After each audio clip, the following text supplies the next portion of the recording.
നമസ്കാരം. ഞാൻ ഡോക്ടർ അജിത് കുമാർ. ആലപ്പുഴയിൽ നിന്നും കഴിഞ്ഞ 3 ദിവസം മുമ്പ് എന്നെ കാണാൻ വന്ന 24 വയസ്സ് മാത്രം പ്രായമുള്ള സുമുഖനായ ഒരു ചെറുപ്പക്കാരൻ്റെ രോഗാവസ്ഥയെപ്പറ്റി പറയാൻ വേണ്ടിയാണ് ഞാൻ ഇന്ന് ഈ വീഡിയോ ഇവിടെ പോസ്റ്റ് ചെയ്യുന്നത്.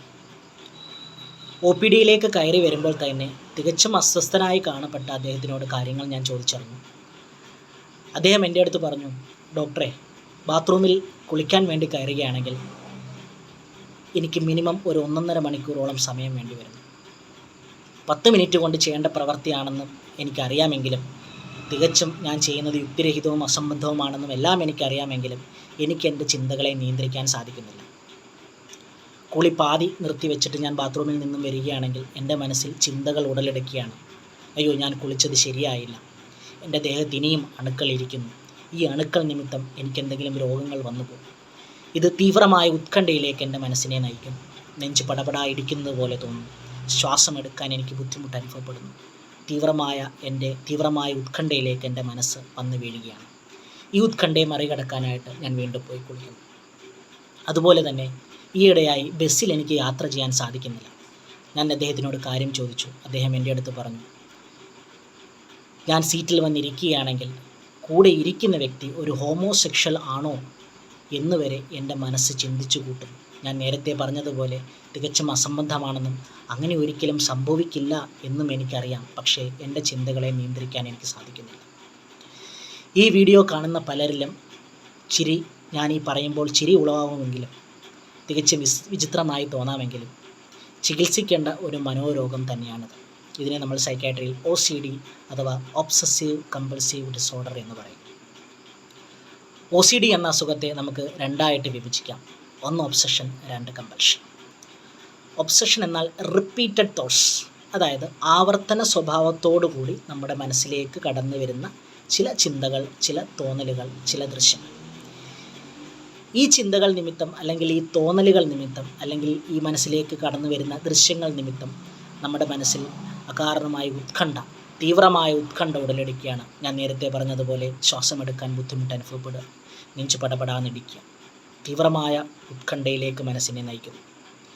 ഈ ഉത്കണ്ഠയെ മറികടക്കാൻ വേണ്ടി നമ്മൾ ആവർത്തിച്ച് ചെയ്യുന്ന പ്രവൃത്തികളെ കമ്പൽഷൻ അഥവാ കമ്പൽസീവ് ആക്ട്സ് എന്ന് നമുക്ക് പറയാം. അതായത് ഒബ്സഷൻ നിമിത്തം ഉണ്ടാകുന്ന ആൻസൈറ്റി അഥവാ ഉത്കണ്ഠ കമ്പൽസീവ് ആക്ട്സ് എന്ന ആവർത്തിച്ച് ചെയ്യുന്ന പ്രവൃത്തി വഴി ചെയ്യുമ്പോൾ ആൻസൈറ്റി കുറയുന്നതായിട്ട് കാണാം. OCD എന്ന രോഗാവസ്ഥ പല ലക്ഷണങ്ങളോടുകൂടിയാണ് നമ്മൾ കാണുന്നത്. ഒന്ന്, വാഷേഴ്സ്. കൈ കഴുകുമ്പോൾ ഒരു വട്ടം കഴുകിയാൽ പറ്റുന്നില്ല, വീണ്ടും വീണ്ടും കഴുകണമെന്ന് തോന്നലുണ്ടാകും. കൈ അഴുക്കളിരിക്കുന്നു എന്നുള്ള തോന്നലുണ്ടാകും. വീണ്ടും വീണ്ടും അദ്ദേഹം കൈ കഴുകാനായിട്ട് അധികം സമയം സ്പെൻഡ് ചെയ്യും. വാഷേഴ്സ്. 2, ചെക്കേഴ്സ്. നാം ചെയ്യുന്ന ഒരു പ്രവൃത്തി ശരിയാണോ എന്ന് ചിന്തിച്ചുകൊണ്ട് വീണ്ടും ആ പ്രവൃത്തി ചെയ്യാൻ വേണ്ടി ശ്രമിക്കുന്നു. ഉദാഹരണമായിട്ട് എണ്ണി തിട്ടപ്പെടുത്തി വെച്ചിരിക്കുന്ന പൈസ വീണ്ടും വീണ്ടും ഇടയ്ക്ക് ശരിയാണോ എന്ന് മനസ്സ് ചിന്തിച്ചുകൊണ്ട് വീണ്ടും വീണ്ടും അത് എണ്ണി നോക്കാൻ ശ്രമിക്കുന്നു.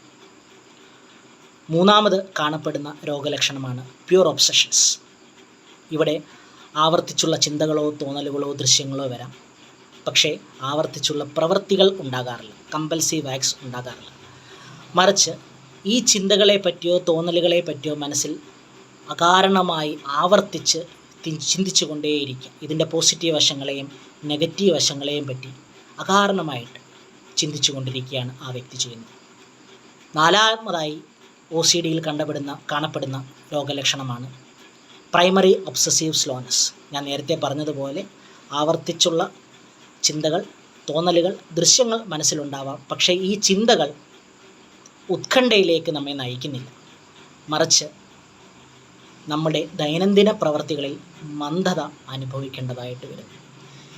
ഇങ്ങനെ പല ലക്ഷണങ്ങളോട് കൂടിയാണ് OCD സാധാരണയായി കണ്ടുവരിക. OCD എന്ന അസുഖം നമ്മുടെ തലച്ചോറിലെ സെറോട്ടോണിൻ എന്ന രാസവസ്തുവിൻ്റെ ഏറ്റക്കുറച്ചിലുകൾ മൂലമുണ്ടാകുന്ന ഒരു രോഗമാണ്.